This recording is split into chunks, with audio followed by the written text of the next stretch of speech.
Hay mga langga, naaday ko dari karon sa may QP Cafe, dari sa may Kabantian, Davao City. Actually, nangita jud mi og car wash shop. Kay magpa-car wash lagi mi sa amo ang car. Puno-puno man ang uban ng mga car wash shop. So dari mi napadpad. Perfect kaayo kay naay cafe na tapad sa car wash shop. Nice kaayo ni na idea guys, kay habang nagapa-car wash mo sa inyong sakyanan, magtimpla-timpla mo og kape or mag-order mo og kape, magmerienda mo diri sa kilid lang ni siya sa car wash shop. Og ang pinakaganahan nako sa tanan kay affordable lang kaayo ang ilang mga drinks diri. So nag-order na dai mi sa among drinks. Tara sulod ta diri guys.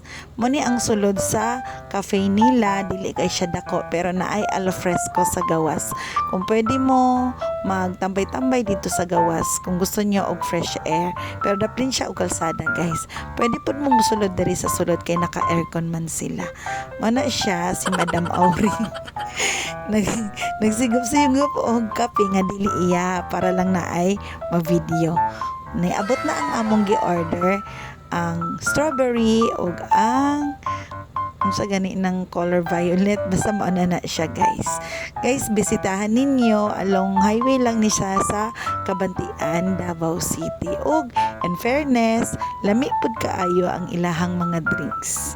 Og bisitahan ninyo guys, ayon nyo kalimti ang QP Cafe dari sa may Kabantian, Davao City. Kung gusto ninyong magpa-car wash, pwede mo din rin magkape og lami kaayo guys. Antod din lang, bye!